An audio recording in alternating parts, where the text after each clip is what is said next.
ඉස්සල්ලාම ඇඟට වැටුනේ බුදුරජාණන් වහන්සේගේ හෙවණැල්ල.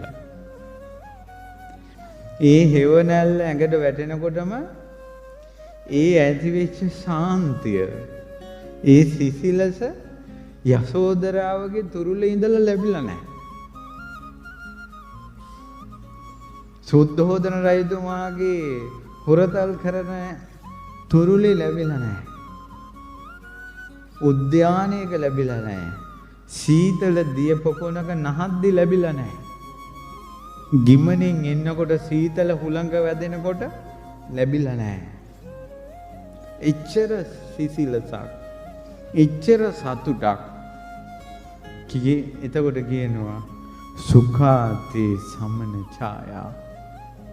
ශ්‍රමණයන් වහන්සේ ඔබ වහන්සේගේ හෙවණැල්ල ගොඩාක් සැපයි. හෙවණැල්ල ගොඩාක් සැපයි නම් ඔය හදවතට බුදුන් සරණ ආවට පස්සේ මේ රාහුල මුනිදුන්ගේ හිතේ කොච්චර සැපයක් ඇති වෙන්නේද?